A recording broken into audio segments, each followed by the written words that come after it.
Unspoiled Network podcast. This is Spoil Me, covering One Piece, episodes 275 and 276. In these episodes, we have the threat of a buster call being waved in front of Nico Robin's face yet again. She absolutely begins to lose it, and then we get to see some of her history and why she has the fear she does. Welcome to Spoil Me.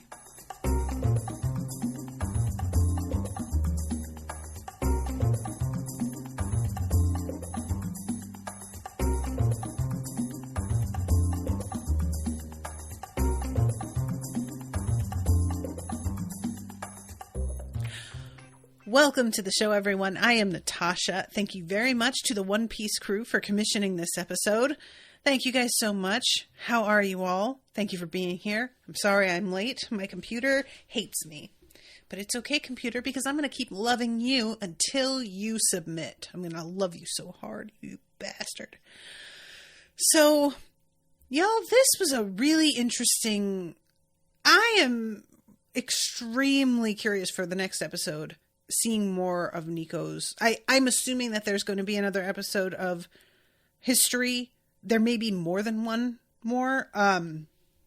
But the way that she reacts when Spandam is waving this thing around makes me feel like, because he's sort of approaching this whole thing as if by doing a buster call, he just gets to sort of like sail off into the sunset, and everybody that is on the island that should be killed because he said so will be killed.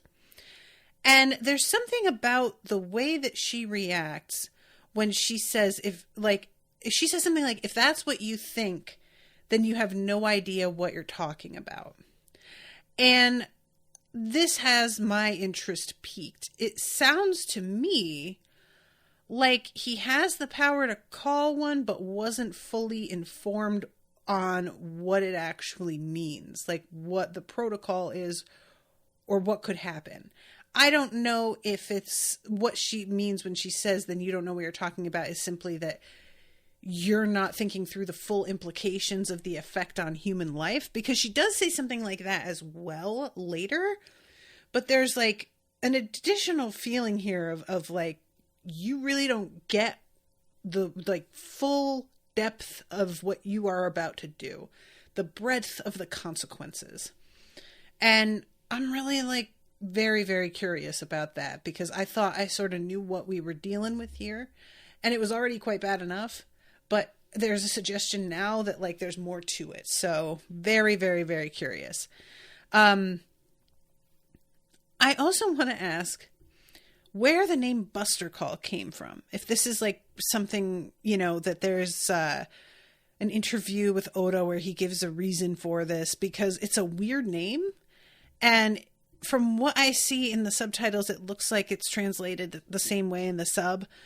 It doesn't feel like a name that is... There's not a feeling of foreboding to the words Buster Call. It's not intimidating, you know? It's kind of a strange choice when you are thinking of we're going to annihilate an entire island, essentially. What I kept thinking of in this section was the, obviously, links with, like, Princess Leia, and is it Alderaan that's her home planet that the Death Star blows up? And, like, you know, the thing that kills the planet is the Death Star, which is a dope name. And I think we don't think about it that much because it's like just a name that's been around for so long, it's lost meaning. But like really, when you stop and think about it, Death Star is a really good name. So I want Buster Call to have a more high impact name than it does. It's just sort of goofy. I also think it's hilarious that the like snail you use is just all gold. I don't know. I just really enjoy that. They're like, this is special. How are we going to make it special? Dunk it in gold. And later on, they're using these transponder snails. And I don't think I noticed this in other episodes. And I'm more than willing to accept that it does happen, and maybe I just missed it. But you guys know how the transponder snails, it's like when they're ringing, it's not a ringing sound effect. It's a person going like, which is a really strange choice. I noticed today that when they hang up, there's also a voice of a guy that just says click. He literally says the word click when they hang up, as well as the sound effect of a phone hanging up. They do both. Why? Why? I don't know. It's really, really weird. Like, there's something about a thing that's as simple as that really kind of bringing you into a feeling of the surreal, you know? Just a man's voice just saying click, as well as the sound of the click happening. You're just kind of like, wait, did that just happen? Did I imagine that? Seraphim says, well, Spandam is clearly such an important person and so great that how could anything ever happen to him? Surely reality itself would make sure he's protected from all harm since he's so glorious. Yeah, this is the thing that Spandam is like, at some point in the first of these 2 episodes, basically he's like, okay, CP9, you can attack the Straw Hats, but you have to stay here to do it.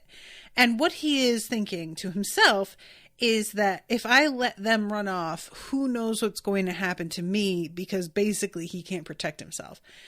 And it's a funny thing that he is able to simultaneously think so much of himself and be aware of that reality. And I couldn't help but think to myself, yeah, if he calls that Buster call and we see all of the CP9 agents just ready to completely abandon ship, I feel like that's going to be a warning sign that he isn't, you know, like, I have to assume they know what the reality is and he doesn't, because I've just been sort of operating under the assumption the CP9 agents are much more well-informed than Spandam is. Like, he's the guy that they send into these areas to do a lot of the, like, bullshit figureheadish type stuff. And when they want actual results, it's the CP9 agents who do it. So they don't need to tell Spandam everything, you know? But they don't really have that much of a reaction to him having the button for it and, like, threatening to use it. And granted, it may just be that, like, within the scene, the focus is meant to just be all on Robin. And that might be all it is. But because we don't see them kind of being like, no, don't press it. What are you thinking? I just keep thinking that's not real. You know, I just keep thinking that it's not actually going to do, like, I don't know. Seraphim says the snails, the noise they make when ringing is puru puru puru puru, which is the Japanese onomatopoeia for an old-fashioned phone ringing. Gotcha. Yeah, so it's just a voice saying it, which is hilarious. This is like if, you know, we just had it saying ring, ring, ring, ring. It would just be a strange thing to do. They make odd choices sometimes because they'll use real sounds for certain stuff. And then they'll just have a person that's going like, bark, bark, bark, bark for a dog. And why? Why didn't you just get a dog sound effect? I don't know. Does it matter? Not really. But it is enough to really, like, cement how strange feeling the show is. So anyway, I'm sorry. You guys know that I get lost in the sauce out of the gate so much of the time. But we pick up right where we left off with everybody standing across from one another and this, like, big gulf in between them.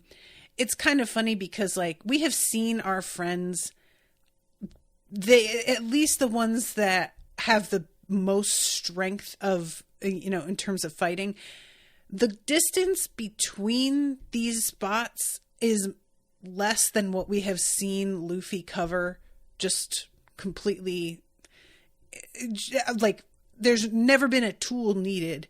And he was about to cross it. He was about to do the, like, what was it? Gum slingshot, I guess, would probably be the one.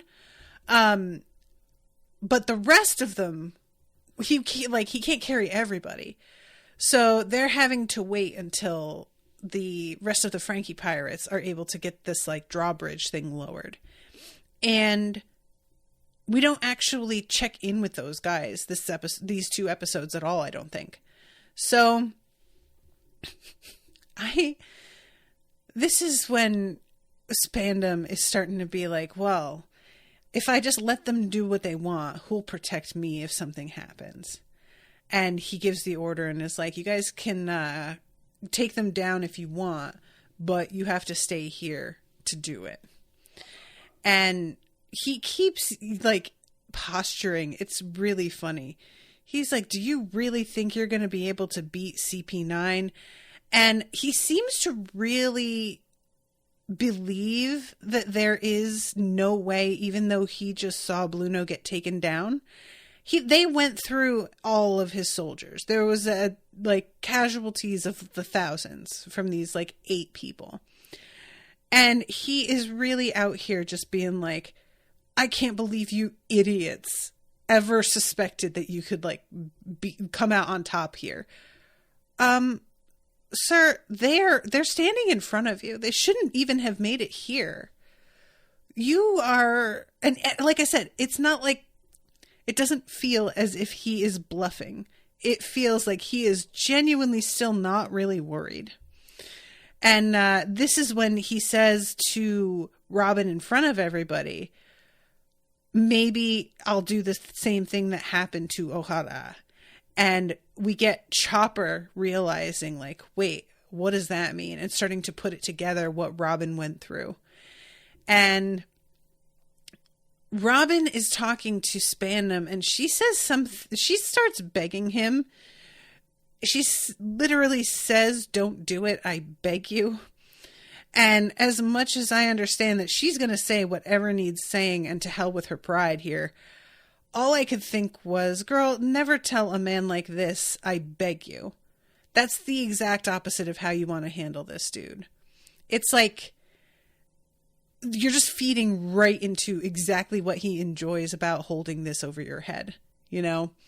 So he is literally standing above her, like, on the wall and looking down, and says something about, like, oh, you're not so cocky now, are you?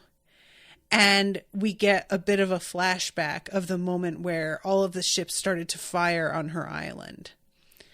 And she's yelling at him and says, you are really twisted and completely have lost touch with your humanity if you can even consider doing something like this.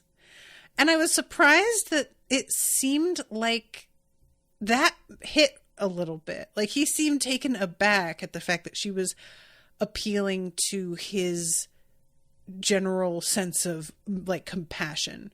She's not over here trying to be like, this would be bad for your, you know, your position or anything. She's genuinely like, what's wrong with you?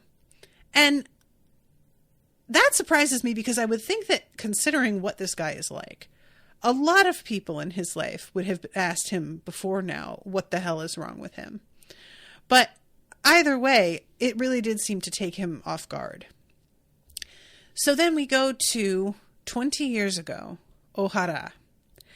And the island it has, like, a giant tree in the center that is really, like, it reminds me of something from, like, the Disney, you guys are going to kill me, but, like, the Tree of Life or something that they have at one of the parks. It's just this enormous, you know, it's not a real tree, it's built, but it is really impressive and cool looking. And correct me if I'm wrong, but this tree is hollow, right? And that's where the, like, all of the scholars and investigators and archaeologists are studying is, like, in that tree. Am I wrong? I just want to make sure that I have this right, because, like, later on, we see them breaking the tree down, and everybody seems truly shocked that they would take it this far. But that tree, when they destroy it, doesn't look as big as the one from the water when they're looking at the island as a whole. And so part of me was like, maybe that's just, they have the big main tree, and then they like do something with their architecture to sort of imitate that in other parts of the island. Brian Bro, sorry, Brian Bro, bruh. The Tree of Life in Animal Kingdom. That's the one. And it's really cool looking, but it reminded me of that. Demian says, yeah, that tree contains the library. Okay, cool. So we start off here with these kids that are mocking her, bullying her. They are, I don't even, like, there's times where you use the word teasing. This is more than teasing. Like, when you get to a point where kids are throwing stuff, we're now in bullying, you know? Bullying can happen without physical altercation for sure, but you know what I mean. And she was like being called Monster Girl, and I was like, what is that about? And then she uses her devil fruit power, and I was like, oh, I didn't realize that she got her power when she was that young. Like, all of them are completely freaked out by it. And I almost wondered if she knew how she'd gotten the power to begin with. But later on, when she meets that giant, he is like, oh, so you ate a devil fruit. And she isn't like, well, what's that? So she knows where she got it. It's just not a common thing around here, which makes me go, where did you get it then? Like, how did you even find one? And who's letting a literal child eat these things? So I'm going to have to assume it's like she maybe was a naughty child and took something that maybe she wasn't supposed to take. I don't know. Brian Bro, he says it's pronounced bro. Okay, cool. Noted. Thank you.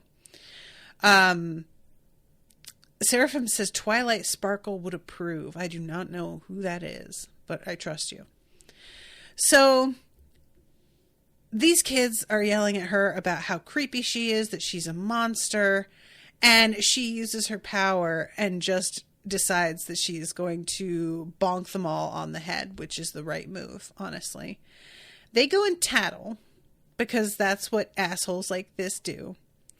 It's really funny, because kids like this, they're like, ew, you're so weird, I can't believe the stuff that you can do. But you know what she can do, and then you're like surprised that she defends herself. Like, this is not somebody that you want to fuck with, guys. You aren't prepared for it. She's just gonna win. She's just always going to win. And we see her sitting there and reading by herself when this parent comes up. It's so funny. This parent is just like, you hit my kids for no reason. And I'm like, yes, this child sitting on a stump alone in the woods, reading, surrounded by birds, definitely looks like the problem. You asshole. I am just, look, this is why I don't have kids. It ruins your brain. It fucks you up. You really start to think that your kid could never. People really, and yes, they could. So she runs away, and we have this moment of a really cute, happy family in the marketplace as she is heading home. And she's with both her parents, and they're asking what she would want to eat and saying, okay, well, we'll go get that. And when she actually gets to the house, there's nobody there. And there's a note left for her from her aunt saying, you know that today is my little girl's birthday. So we went out to eat, just the three of us. We left you some bread and jam on the table so you can have that for dinner. And don't get too greedy with the jam. And then there's a long list of chores for her to do, which I have to trust that these chores were the way that she lived anyway. But I have to say that I could imagine she was assigned these chores because she also has so many hands, and maybe it feels like it's easier for her to do all this stuff because she's just got a lot of helpers, really, is what it comes down to. It would not suck to be able to do that. Having done a bunch of housework yesterday, having multiple hands for certain things would be really nice, I have to say. She doesn't use the multiple hands for that many things, though. Like, she's scrubbing the floor at one point, and she's doing a regular scrub. I was expecting, like, hands coming up out of the floor and all scrubbing, but she doesn't do that. Same with, like, taking the clothing down. I thought maybe we'd have, like, arms coming out of the clothesline. But we only really see it when she's doing the dishes. And she's here, you know, abandoned in this house while they're off having a nice time. And she starts crying. She's bummed out because this is super fucking depressing. You have every right. All of this is essentially child abuse and neglect and super gross. And we find out later that her mother basically, like, abandoned her. And we have that thing where we're going to put the vibe out, like, her mother leaving was, like, super painful for her as well, but it was for a noble reason. And I am just never going to be able to get down with that. Like, I don't know if the show is going to expect me to or not, but from where I'm standing, it feels like the same thing that happened with Usopp and how, like, his father was a pirate who knocked his mom up and then fucking bailed. But all Usopp could ever do was talk about how his dad was, like, this amazing adventurer and how he was going to be just like him. And his mother as well was, like, admiring of this guy. And I remember just being like, why are we not acting like this dude is trash? And I'm concerned about what's going to shake out with Robin's mom. Like, we know that, I think, actually, I was going to say we know she's dead. I don't know she's dead. I'm assuming she is. But when I say we know, I kind of mean, like, we know it doesn't seem to end well. But I really hope that I'm not going to be expected to sort of overlook the way that she just completely abandoned her daughter, because she comes back even, and, like, the people, the scholars are all just like, your daughter has been around, and she got her doctorate, by the way, and she's like 8 years old. And she also looks a lot like you did at that age. Maybe you should go see her. And her mom is literally saying, it's too late for all that. And she says, I'm not going to let her be, like, related to a criminal. And I'm thinking, dude, it's too late for that. What do you mean? Like, you're already known as a criminal, and everybody is aware she's your daughter. It would be one thing if it were a secret. We know Robin doesn't remember what her mom looks like, but that's not the same thing. Everybody else knows. So to be like, oh, well, I don't want her to be associated with me, that ship has sailed, lady. Like, I don't know what you think you're preventing by refusing to go and see her, but I don't like it. And I think it's fucked up. I don't like it. Demian says scrubbing with 50 hands would require 50 rags to scrub with.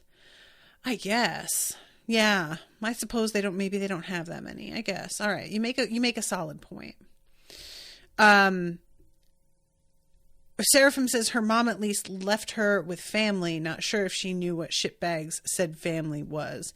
Yeah, even if you leave your kid with like, it's just like, that's almost worse to me. Again, because I don't really understand what her big goal was, and I don't feel like any big goal is worth abandoning your child.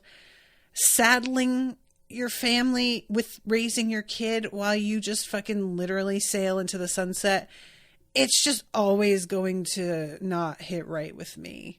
You know, I just can't. I will need an extremely compelling goal for that to be something that I'm like, oh, okay, I get it. And I feel like this show doesn't tend to give me super compelling reasons a lot of the time. It often is like, oh, I guess. And it will really be much more about, like, the overall, the vibes, you know, the overall, like, themes that we're going for in this show are that you never give up on your dreams, you never quit, you always back your friends up and you're there for them and you always believe in them and you believe in yourself. And that often translates to, I'm doing this like incredibly selfish, reckless thing just because I want to. And it's not enough. Like, this was my issue with the whole storyline with like Chopper and the way that he was brought up by this fucking like shitty doctor who was an asshole to him, and then the other woman who was also a douchebag, and it was all supposed to be like, oh, because they're teaching him and they're really actually like have a good heart, you know, they're made of gold inside. And it's like, they were just bad to him. They were bad people to this dude, you know? So it's I think probably a combo of like the era, the culture, and everything sort of coming together, and me just over here in 2023 being like, this is toxic, actually. I know that you think that this is positive and like something admirable, but actually, fuck it. No. And that's just sort of one of the hazards of covering stuff that's older, covering stuff that's going to be like really simplified because it's meant for often a younger audience. Or it's just like the type of media it is often simplified. That's just going to happen. But I wanted to address it because we've had this sort of thing come up already. And sometimes those people are rightfully like, there's clearly like a complicated relationship where people don't know how to feel about each other. But oftentimes it sort of seems like as long as they meant well, you have to forgive them. And I just call bullshit on that forever. Let's see. Gus says nobody in the government knows that Robin is her daughter. I don't know, like, how much of a secret, though, everybody knows to keep. Like, I'm assuming the people that she is related, or she is colleagues, I suppose is the word I want, with, they know to keep their mouths shut. But, for example, Robin's aunt and uncle, if the government showed up and were like, who's her mom? Would they know not to say? Are they aware of what she's involved in? I don't really know what the rest of the like town, because it's a pretty big island. Like, are there other people who know? Because she didn't get left until she was old enough to talk. So she may have told folks who her mother was and not known that she shouldn't do that, or maybe she wasn't even given instructions not to do that. I don't know. But whatever. It's fine. Seraphim says, I took Robin's mom to be more like someone who had to travel for work that wouldn't be the sort of thing you take a young kid with you for. I mean, the scene where she like decides to leave and she is offered an option where these guys are like, we'll take care of, I think they say your husband's debts. They say something and they basically give her the option of like, you can bow out of this if you don't want to leave your kid behind. And we don't get details. So again, I'm talking about this like with the acknowledgement that I'm not certain what the deal is going to be. But it just felt like she was given an out and chose not to take it due to the pride of having already made a commitment and not wanting to be seen like backing out of that. But like I said, we don't really have a lot of information yet. Demian says, I completely agree with most of these parents being toxic, but then again, kids are always going to idolize their parental figures, and it adds to the characterization and complexity of the characters, even if that wasn't Oda's intent. I have to disagree with kids are always going to idolize their parental figures. I certainly didn't.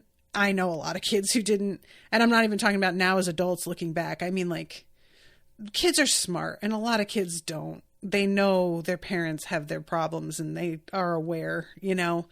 So I can't get behind that. I think it's being oversimplified, but it's fine. I just, you know, you guys know that I have been very like, the whole thing with the mystery of Robin's past and secrets that she's hiding and everything has been so drawn out and so much has been made of Robin, and I have had a difficult time getting on the Robin train because it feels like I am not given enough, and I have to support these people putting themselves out there.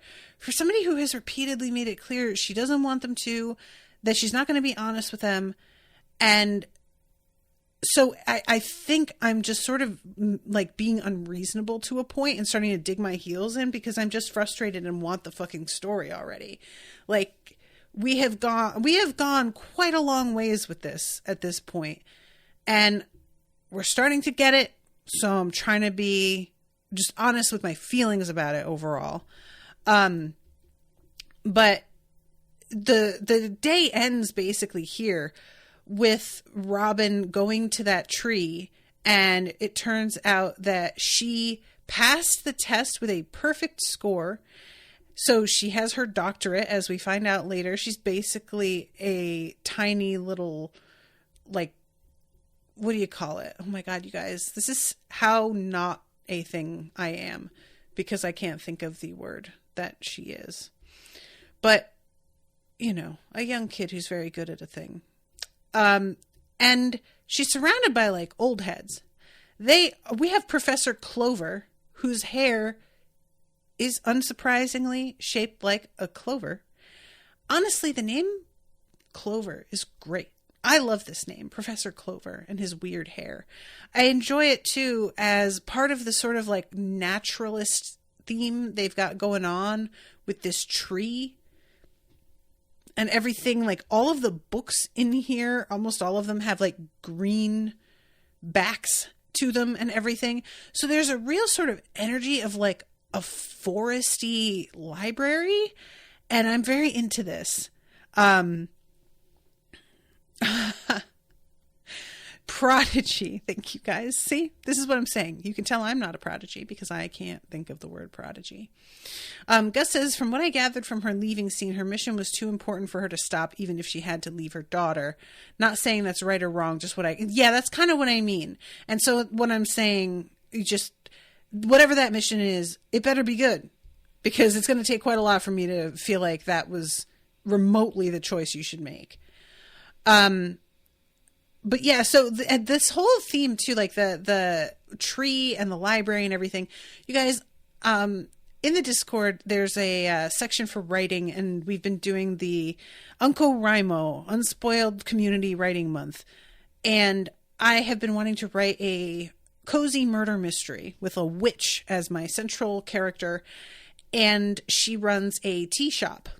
And I had been trying to find a theme for the like look of it, because I'm trying to imagine it in my head, and I haven't been finding inspiration that like nailed it for me. And I finally ran across some really cool, there was one tea room that has what looks like a rose bush like growing out all of the walls and across the ceiling, and there are like bookshelves in some of these pictures that are covered in vines. And I was suddenly like, I'm going to have this bookshop be like it's a library that got overgrown by the woods. That's what I'm going to go for. It's going to be the vibe of just like, yeah, we have like shelves filled with books, and we've got like a fireplace, and we have it be kind of like academic in a way, or sort of maybe apothecary-ish look. But then over that, I'm going to have it be kind of like an overgrown sort of vibe. And this like tree library was really hitting for me, because I just like came to that conclusion earlier this afternoon, and then I saw this tree and I was like, yo, this is what I'm talking about. So Professor Clover is just fucking cheerleading her so hard. He is so excited for her, talking about how now she's going to be part of the family and be able to research everything, and then says there's no historical mystery we can't solve. And Robin is like, yeah, so the historical mystery that I would like to solve is what happened during the blank century. Now, the sub calls it void century. I kind of prefer blank just because of the implication that there is something there, but you can't see it. But void century sounds kind of cooler. So it's like, you know, one of those, but I think probably going to keep saying blank century just because that's what the dub says. And that's probably what's going to worm its way into my brain from watching the dub. So he freaks out after just this giant speech about how absolutely everything is open to her. We are going to be partners and do like research, whatever we want. As soon as she says this, he begins sweating and like backs away from her. And when she's like, well, the ponoglyphs, he is just immediately like, wait, how do you even know that? Like, trying to decipher those is a criminal act. And then she says, oh, so is that the reason why you guys only research them at night in the basement? And he's like, what the fuck? And there was something about this that I just found so funny. Just like, this dude is looking at this like 8-year-old girl who got a fucking doctorate and is like, I can't believe that you would go and spy on us and try and find other things out that you shouldn't. Sir, this is the most predictable shit ever. Clearly this girl is like ahead of the game and knows shit. Like, you really should have seen this coming, sir. And when he's like, how could you have spied? She's like, because I knew y'all old heads were not going to let me down there with you. Like, get out of here. You know that you wouldn't let me in. I'm over here telling you that I want to be cut into this situation and y'all are still denying me. So yeah, of course I spied. Like, what? I know what the deal is.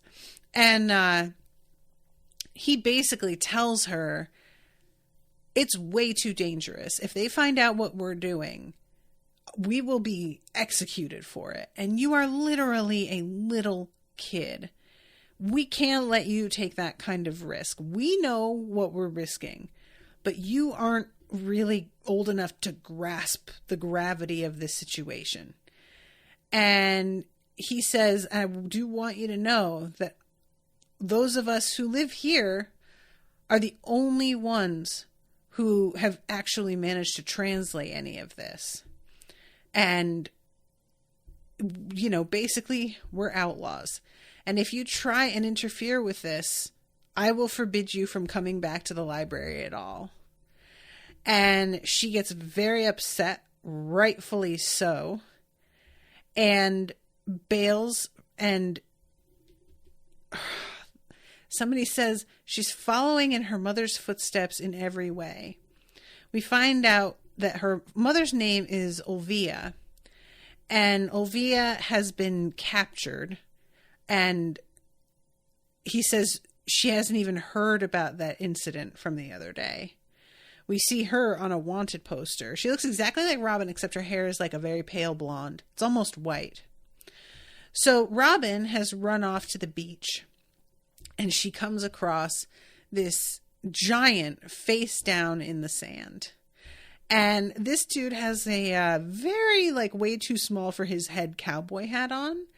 And he winds up talking in a sort of, like, Southern accent, like a little bit of a Texas accent, I think is what they're going for here. But we find out that he is not a warlike giant. He isn't like the ones that come from that other island. He is just a chill guy who wants to have a chill time. And when he finally wakes up, it almost looks like he's going to attack Robin because he like lifts his hands the way you do when you're going to go, ah, and like scare a little kid.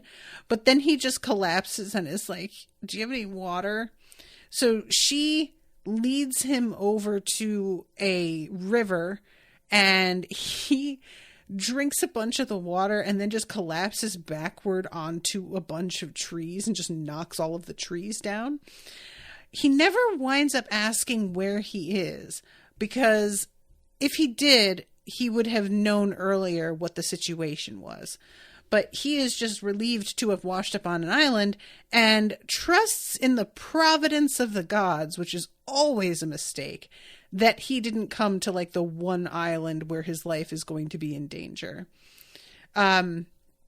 So yeah, he asks her to not tell anybody that she found him here. And when she says she won't, I love this. He's like, You said no way too easily. You're going to tell. You're a little kid. Like, how could you keep a secret this big? And I like that. It's a good pun. But she just stands and sort of watches him and is like, I mean, I said I wouldn't tell. I'm not going to tell. And when he insists she will, she's like, I don't really care enough about you to tell. And he just starts laughing, and he has this very bizarre laugh. And it's funny because, like, this show has characters with bizarre laughs all the time. But this one's certainly the weirdest. And it's the only one that I can recall that is commented on within the dialogue. She actually is like, wait, that's how you laugh? And I don't feel like I remember anybody else's weirdo fucking laughs ever being like pointed out specifically by anybody. But it was I really enjoy that later on they have her imitating his laugh and doing it along with him. There was just something kind of charming about like, okay, in universe, we're going to acknowledge the Dureshi. Is that the way it is? This guy is charming. This giant, I just really, really enjoy his warm vibe. There's a kind of feeling like Hagrid, you know? I don't know. He's just looking out for her, and he clearly has like developed a soft spot for her. And the whole camaraderie between them when she doesn't really have any other friends, I just really enjoy it. Seraphim says void tends to be the more common term, but both get used.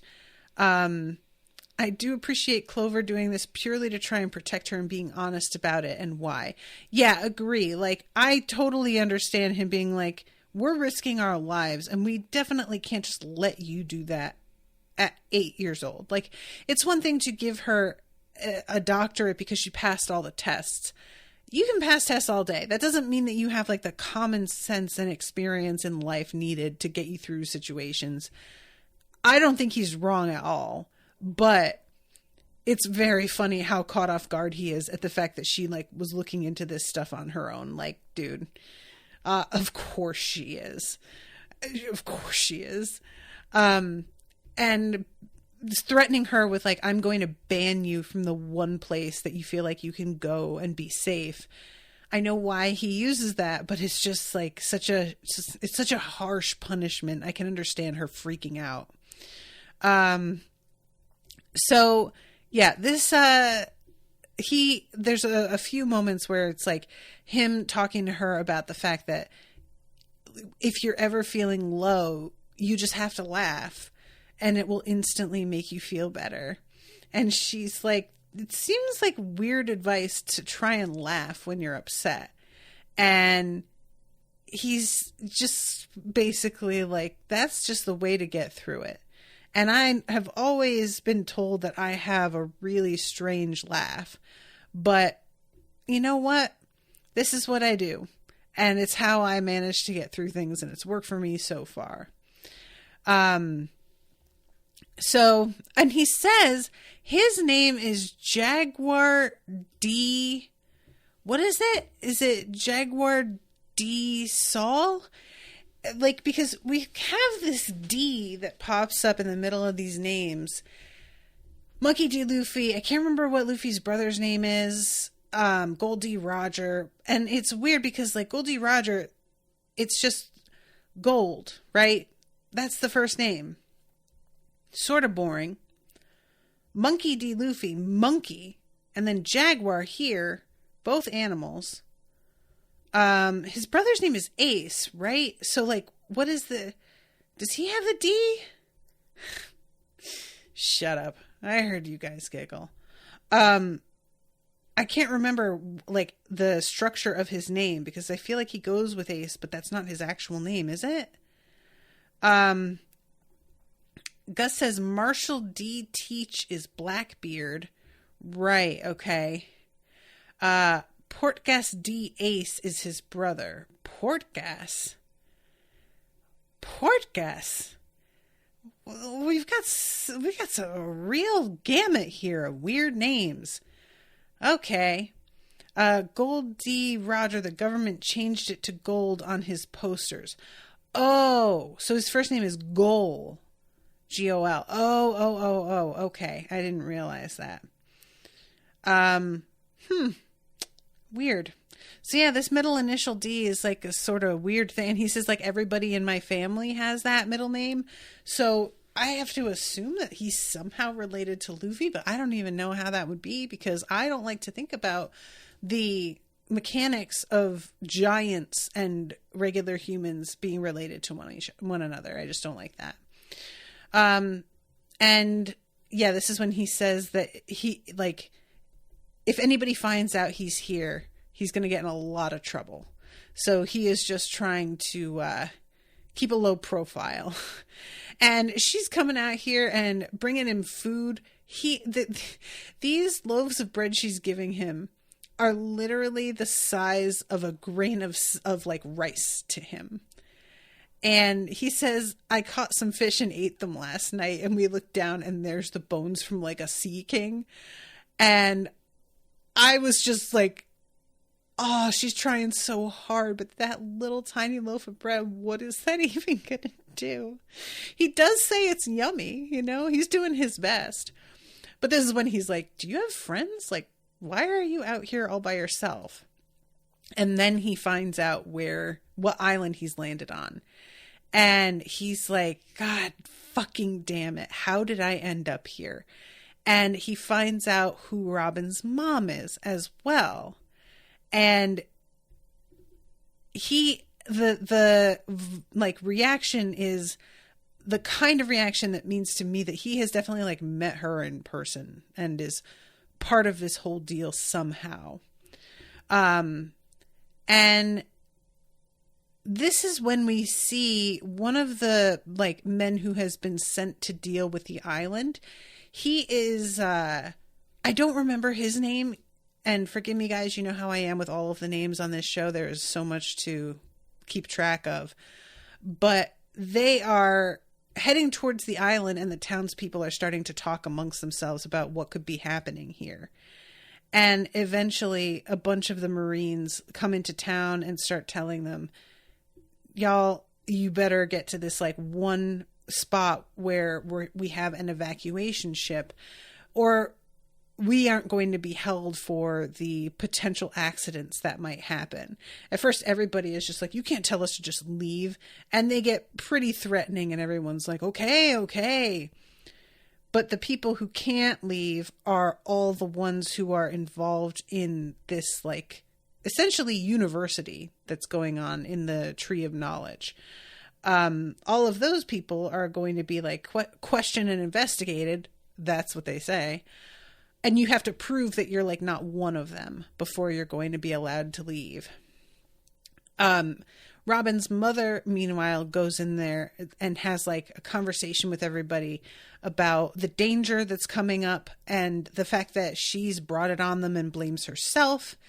And nobody blames her. They're like, look, we're a team. We all knew what the risks were.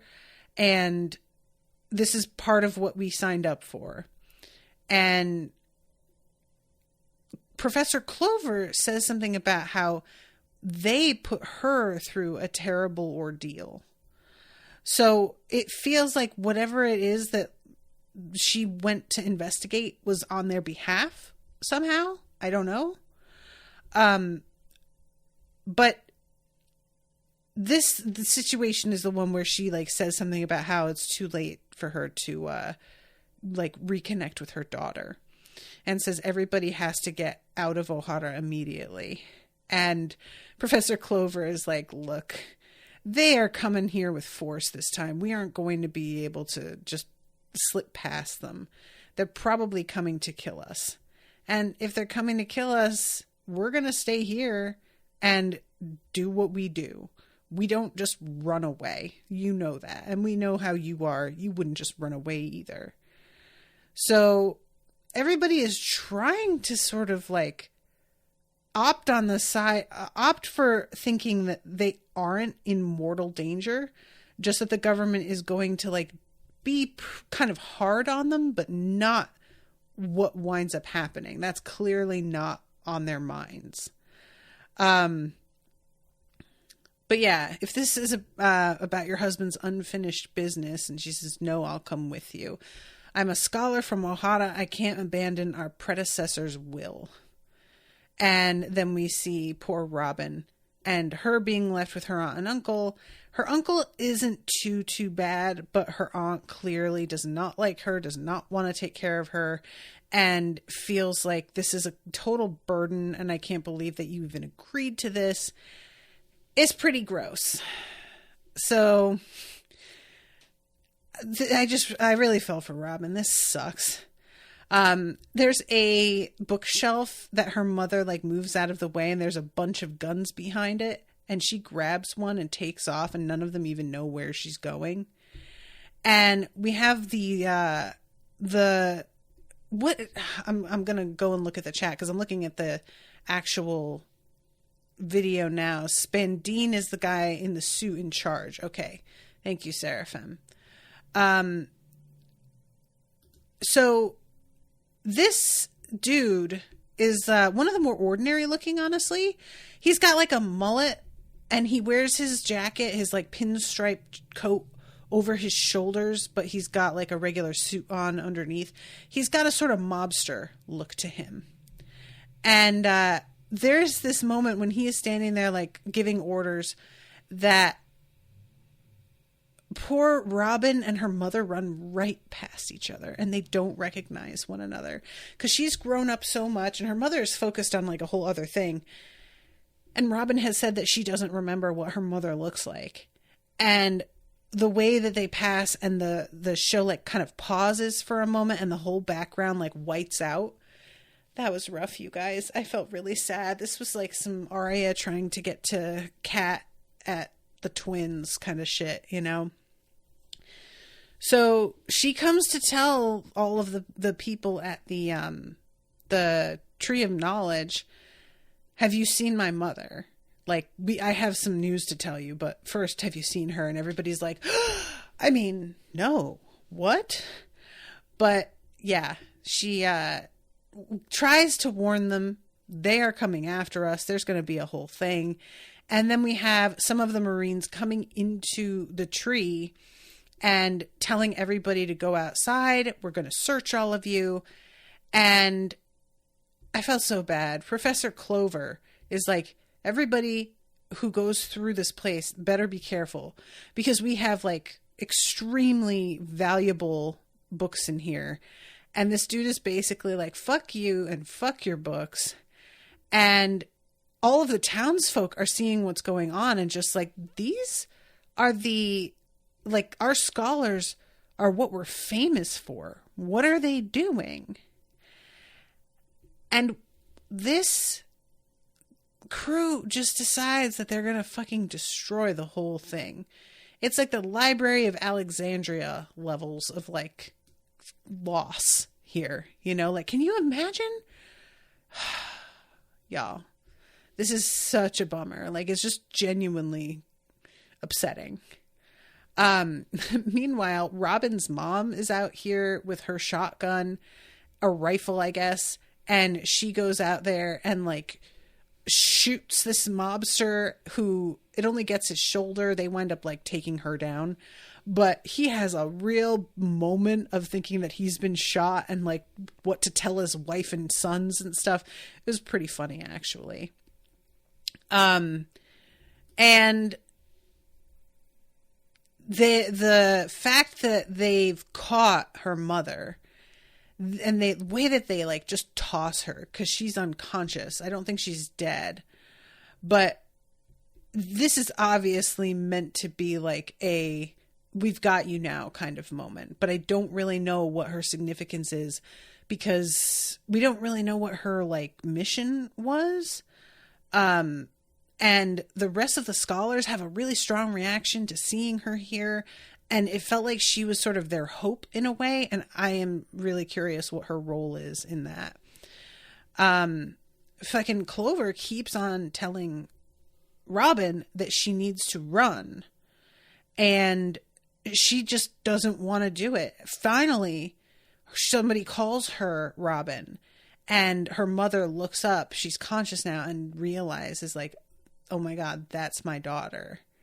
But I couldn't tell because of the way that like Robin kind of clams up whether or not she realized that was her mother on the ground. I think she did because she had like an expression for a second, but she doesn't say anything here. And they blow up the fucking tree.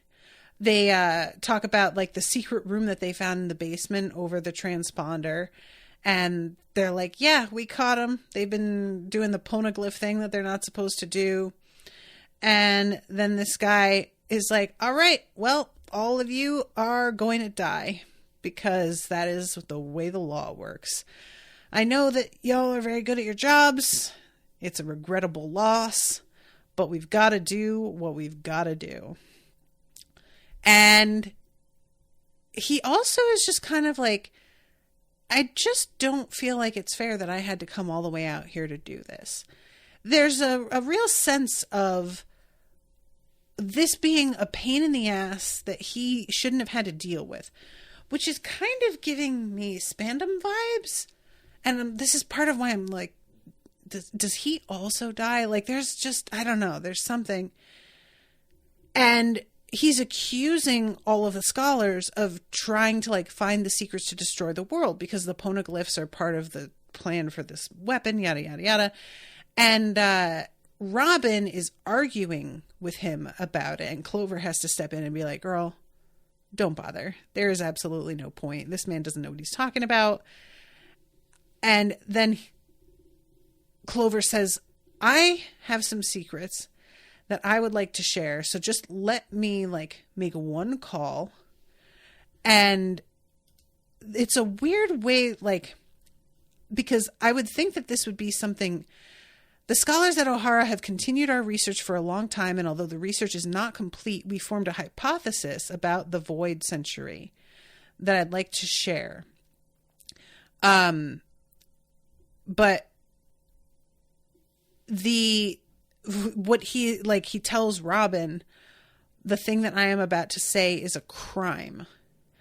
And he's, I guess, extending to her like involvement in this thing that she wanted to be. He's saying, I know that we said you weren't prepared as a kid to make this commitment, but you've been roped into this against your will at this point. Like, this was not part of the plan.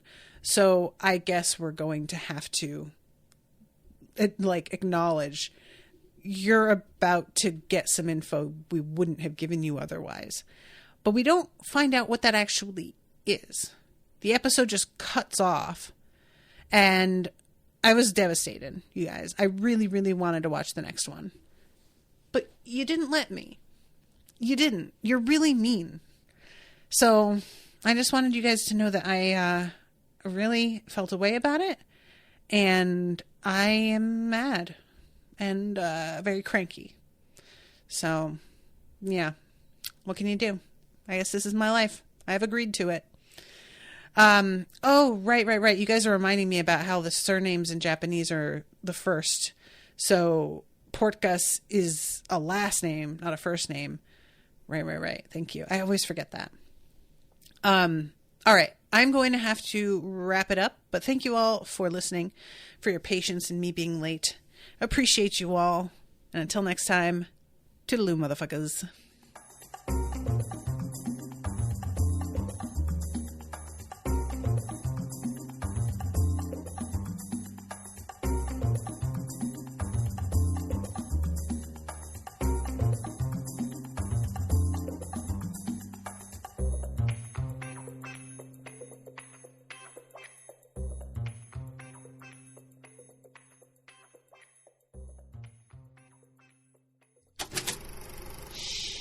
That was an Unspoiled Network podcast.